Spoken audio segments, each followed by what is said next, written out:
Hello friends, मेरा नाम है राकेश सैनी। दोस्तों, हमारे यूट्यूब चैनल में आपका स्वागत है। आज का अपना टॉपिक से रहेगा इतिहास में 16 महाजनपद।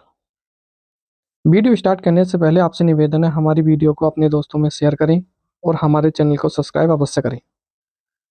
देखो महाजनपद, ये देखो महाजनपद दो भागों में बांटा जाता है, एक राजतंत्र में और एक गणतंत्र में।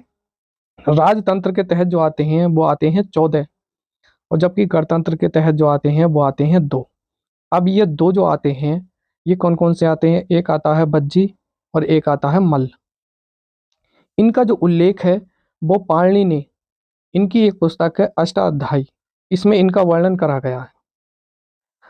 आइए समझ लेते हैं महाजनपद क्या होता है। देखो, यह दूसरी नगरीय क्रांति थी। इसका प्रमुख कारण लोहे की खोज है। क्या है? लोहे की खोज। इसका जो उल्लेख है महाजनपद का, ये अंगुत्तर निकाय और खुद्दक निकाय में इसका वर्णन है। बौद्ध साहित्य और भगवती सूत्र में मिलता है। ये भगवती सूत्र जो है ये जन साहित्य से रिलेटेड है। अब इसकी राजधानी के बारे में बात करें तो देखो, सबसे पहले आता है कंबोज। ये है हाटक, इसकी राजधानी है। अगर मेन लोकेशन की बात करें तो ये है अफगानिस्तान के तहत। दूसरे नंबर पर है गंधार। इसकी राजधानी तक्षशिला है, और ये तक्षशिला मेन लोकेशन में पाकिस्तान के तहत है। कुरुक्षेत्र, कुरुक्षेत्र की जो राजधानी है वो इंद्रप्रस्थ है, यानी कि हस्तिनापुर भी कह देते हैं। इनकी मेन लोकेशन क्या है? तो यह है दिल्ली के में। पंचाल, पंचाल की जो राजधानी हुआ करती थी अछित्रपुर या कांपिलिय कह सकते हैं। यूपी में एक जिला पड़ता है बरेली, वहां पर मेन लोकेशन है इसकी। अगले नंबर पर है कोसल। कोसल की जो राजधानी हुआ करती थी यह है श्रावस्ती या साकेत कह सकते हैं। ये अयोध्या में है मेन लोकेशन। मलसंग, ये इसकी राजधानी हुआ करती थी कुशीनगर या कुशीनारा भी बोल सकते हैं इसको। यह है यूपी में। बज्जी संघ, ये इसकी राजधानी यह है विदेह या वैशाली या मिथिला। ये सब के सब मुजफ्फरपुर में एक जिला है बिहार में, यहाँ पे इनकी मेन लोकेशन है। अंग की राजधानी हुआ करती थी चंपा, और ये चंपा में है जो है बिहार के अंदर है, ये पूर्वी क्षेत्र का इलाका है। मगध, देखो मगध की राजधानी है वो गिरिब्रज है या राजगृह भी कह सकते हैं, पाटलिपुत्र में है। और ये इसकी मेन लोकेशन की बात करें तो यह है बिहार के अंदर। आगे 10वें नंबर पर है काशी। इसकी जो राजधानी है वो है वाराणसी, और वाराणसी में वरुणा, अस्सी नदी, ये दोनों जो है वहां पर देखने को मिलती हैं। सूरसेन, इसकी जो राजधानी है वो है मथुरा। 12वें नंबर पर है मत्स्य। देखो, इसकी जो राजधानी है वो है विराटनगर। अब ये विराटनगर जो है राजस्थान की जो राजधानी है जयपुर, और कुछ क्षेत्र अलवर का आता है, यहाँ पर मेन लोकेशन है इसकी। बत्स, इसकी जो राजधानी है वो है कौशाम्बी, यमुना नदी के किनारे स्थित है, और मेन लोकेशन की बात करें तो यह है इलाहाबाद में। 14 नंबर पर आता है चेदी। तो इसकी राजधानी है सुक्तमती या सुक्तिमती कह सकते हैं। ये भी यमुना नदी के किनारे स्थित है, और ये बुंदेलखंड में स्थित है। सबसे ज्यादा जो पूछा जाता है अवंती पूछा जाता है। इसकी राजधानी है दो, उज्जैनी और महिष्मती। उज्जैनी पड़ती है उत्तरी में, और महिष्मती पड़ती है ये दक्षिण क्षेत्र का इलाका। ये दोनों ही दोनों बेत्र नदी के किनारे स्थित हैं। यहाँ के शासक जो हुआ करते थे चंड प्रघोत हुआ करते थे। यह है मालवा क्षेत्र में मध्य प्रदेश के अंदर। अस्मक, इसकी जो राजधानी है यह है पोटली या पोटन। यह गोदावरी का क्षेत्र है, वह नर्मदा नदी का क्षेत्र है, और ये आंध्र प्रदेश में स्थित है। अब 16 महाजनपद में शासक भी हुए। सबसे पहले जो शासक आए वो मगध का उत्थान हुआ था। मगध सबसे पहले यहाँ पर आए थे, और मगध के तहत जैसे हर्यक वंश आया था, शिशुनाग वंश आया है, नाग वंश आया है, मौर्य वंश, शुंग वंश, कर्ण वंश और सातवाहन वंश। देखो मगध, इसकी अगर बात करें भौगोलिक क्षेत्र की तो यह सामरिक महत्व या भौगोलिक कारण है इसका। नदियों का बहाव के क्षेत्र से, या नदियों का प्रयोग सिंचाई एवं नौकायन में किया जाता था। खनिज थे यहाँ और उपजाऊ मैदान है। मगध के आसपास के जंगलों में हाथी पाए जाते थे। महत्वाकांक्षी यहाँ शासक रहे हैं। अगर बात करें मगध का जो सबसे पहले जो शासक है वो वास्तविक रूप से संस्थापक अगर माने तो बृहदवंश आया था। अब बृहदवंश किसने इसकी स्थापना करी है, तो बृहद ने ही करी है। उसके बाद जरासंध आए, उसके बाद सहदेव आए, उसके बाद रूपंजय आए। जो मेन आता है, हम इतिहास में पढ़ते हैं फ्रेंड्स हर्यक वंश से। तो देखो सबसे पहले अगर हर्यक वंश की बात करें तो इसका जो शासन रहा है वो 544 से लेकर 412 बीसी ये रहा है। अब इसमें सबसे पहले जो शासक हुआ वो था बिंबिसार।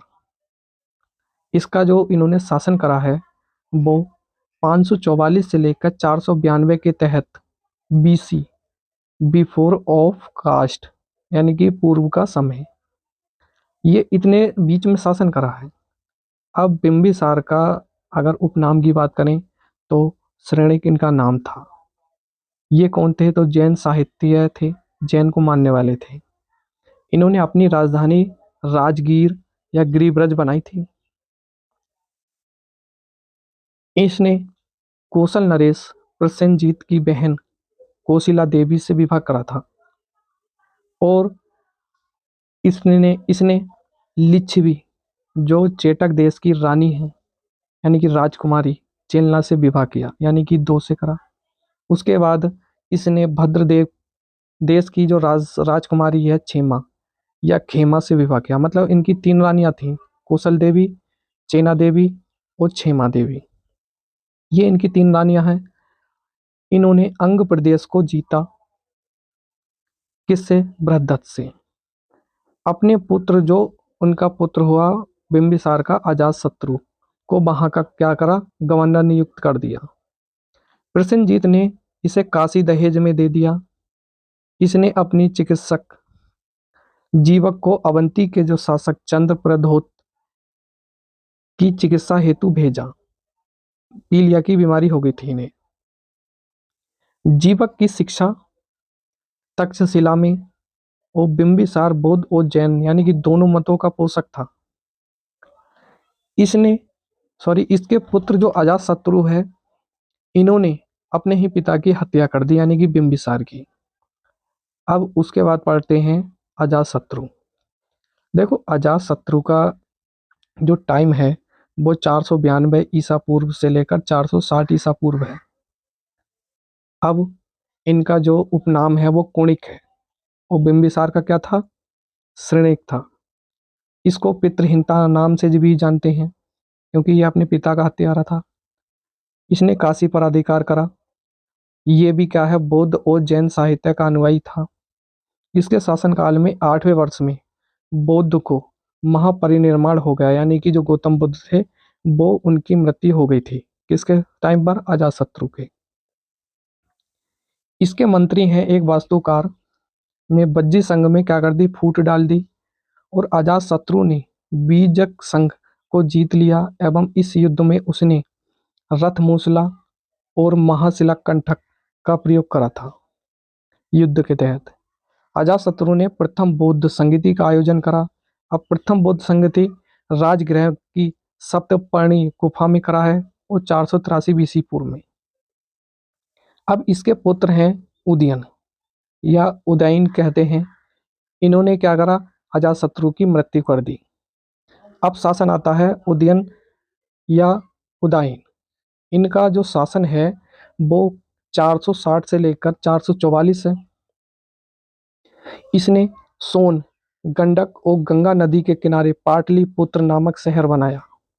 तो पाटलिपुत्र की स्थापना करी थी उदयन ने। ये भी क्या था, जैन अनुयायी था। अब पाटलिपुत्र का जो नाम है पटना, ये आधुनिक नाम है। ये किसने करा था? तो ये करा है मुगल शासक शेरशाह सूरी ने। अब उसके बाद उदयन के बाद नागदशक ने क्या करा? इनकी हत्या कर दी। ये क्या है? अंतिम शासक है। और नागदशक ने ही अपना एक वंश स्टार्ट करा, शिशुनाग वंश। अब 412 से 344 के तहत जो है बीसी में शिशुनाग वंश की स्थापना हो गई। अब शिशुनाग इसके शासन चलाते हैं 412 से लेकर 394 के ईसा पूर्व में। शिशुनाग इसका संस्थापक है। अवंती को जीता इसने और मगध नरेश शिशुनाग ने अवंती नरेश चंड प्रदोत को क्या करा? हरा दिया और वहां का शासक करने लगा। इन्होंने अपनी राजधानी वैशाली बनाई। उसके बाद शासक आता है कालाशोक का। तो देखो कालाशोक की जो टाइम है वो 394 से लेकर 366 ईसा पूर्व है। ये क्या था? तो इसने दूसरी बौद्ध संगति का आयोजन कराया वैशाली के तहत। और ये जो है बालूकाराम बिहार स्थान पर स्थित है। इसने पाटलिपुत्र को क्या करा? पुनः अपनी राजधानी बना ली कालाशोक ने। और नंदीवर्धन ने इसकी हत्या कर दी कालाशोक की। अब नंदीवर्धन आते हैं, फिर उसके बाद इन्होंने नंद वंश की स्थापना करी। अब जब नंद वंश की स्थापना हो गई, कितने पे टाइम पे? तो 344 से लेकर 324 के तहत। अब नंद वंश के जो संस्थापक हैं महानंदी थे, या कह सकते हैं महापद्म नंद।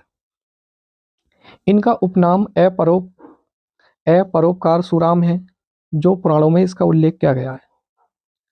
पूरे मगध अगर साम्राज्य की बात करें तो सबसे शक्तिशाली राजा कौन हुआ है? तो महापद्म नंद हुआ है। अगर इनका दूसरा नाम देखें तो भार्गव है। ये भी जैन धर्म के अनुयायी थे। खारवेल, जो नंदी वंश के हाथी गुम्फा अभिलेख के अनुसार कलिंग, यानी कि कलिंग कहाँ पड़ता है? उड़ीसा में, पर आक्रमण किया और वहां नहरों का निर्माण कराया और वहां से जिनसेन की मूर्ति लेकर आ गया और पाटलिपुत्र में स्थापित कर दी। अष्टाध्यायी का लेखक पाणिनि इसके समकालीन थे। किसके? महापद्म नंद के। ये पाणिनि जो है ये संस्कृत की किताब है, इन्होंने लिखी अष्टाध्यायी, संस्कृत की व्याकरण की पुस्तक है ये, और सबसे प्राचीन ग्रंथ है। दूसरा अगर प्राचीन ग्रंथ की बात करें तो महाभाष्य है, और महाभाष्य के जो रचनाकार हैं वो हैं पतंजलि। अब आता है घनानंद का शासन। ये अंतिम शासक हैं नंदवंश के। इन्होंने कलिंग में नहर का निर्माण कराया। ये चाणक्य का अपमान करता था। इसी के शासनकाल में सिकंदर ने आक्रमण करा। चाणक्य दान विभाग का प्रमुख था। ये जैन अनुयायी था और घनानंद ने जनता पर अत्यधिक कर लागू कर दिया। चाणक्य ने इसी के शासनकाल में 1000 करसापण से खरीदा था चंद्रगुप्त मौर्य को, और उसकी सहायता से ही घनानंद की हत्या कर दी। तो दोस्तों इससे अगली वीडियो जल्द ही लेकर आऊंगा, तब तक के लिए धन्यवाद।